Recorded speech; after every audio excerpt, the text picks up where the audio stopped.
Hello everyone, welcome to our channel. আজকে আপনারা দেখে বুঝে গিয়েছেন আমরা কি রান্না করবো গাইস। আজকে আমরা গরিবের লেটকা খিচুড়ি রান্না করবো। এগুলো হচ্ছে গরিবের মাংস।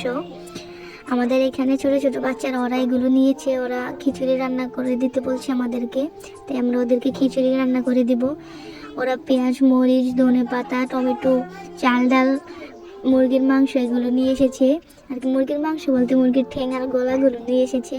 এখন আমরা এগুলো কেটে নিব সুন্দর করে। আলুগুলো ছিলে নিচ্ছি, তারপর পেঁয়াজগুলো ছিলে নেব।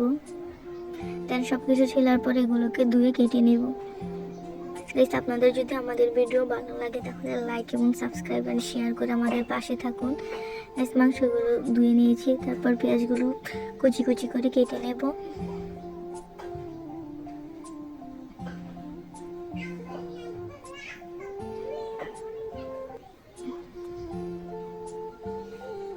তারপর মরিচগুলো কেটে নিলাম।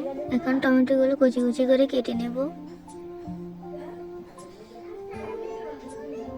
আলুগুলো কেটে নিচ্ছি পিস পিস করে।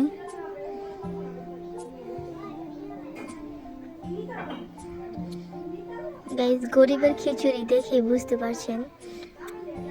আপনারা যদি গরিবের লেটকা খিচুড়ি খেতে চান তাহলে এসে পড়ুন আমাদের বাসায়। গাইস, এটা হচ্ছে গরিবের চুলা। এখানে কড়িয়াতে তেল দিয়ে দিলাম, তারপর এলাচ মশলা, তেজপাতা, পেঁয়াজগুলো দিয়ে দিলাম, দিয়ে একটু নেড়ে চেড়ে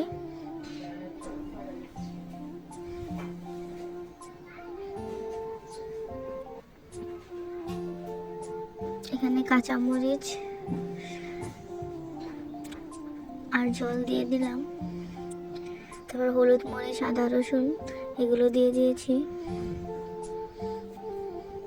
দেন একটু জল দিয়ে কষিয়ে নেব। তারপর টমেটোগুলো দিয়ে দেব আর একটু কষিয়ে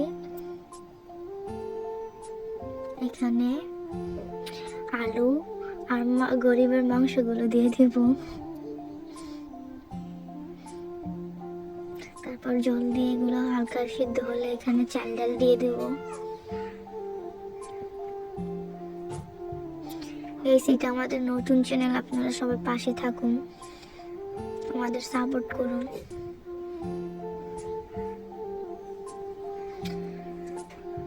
এখন জলগুলো শুকিয়ে এসেছে, এখানে চাল ডাল দিয়ে দেব।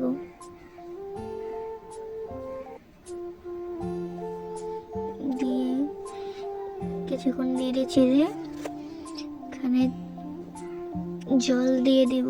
কিছুক্ষণ নেড়ে চেড়ে জলটা শুকিয়ে আসলে তারপর জল দিয়ে দিলাম। দেখুন গাইস, এখন বলক এসেছে। তারপর একটু নেড়ে চেড়ে আপনাদেরকে দেখাচ্ছি চালটা কতটুকু সিদ্ধ হয়েছে। কিছুক্ষণ পর আমরা ডাল ঘুটনা দিয়ে ঘুটে নেব। এখন ধনে পাতা দিয়ে আপনাদেরকে দেখাচ্ছি। দেখুন গাইস, আমাদের খিচুড়িটা অলরেডি হয়ে এসেছে। এখন আমরা নামিয়ে ফেলবো। আপনারা যদি গরিবের লেটকা খিচুড়ি খেতে চান তাহলে এসে পড়ুন আমাদের বাসায়। এখানে আমি নিয়ে নিয়েছি, এখন ছোট বাচ্চাদের দিয়ে দিব। গাইস, খিচুড়িটা আজকে অনেক মজা হয়েছে। আপনারা খেতে চাইলে এসে পড়ুন আমাদের বাসায়।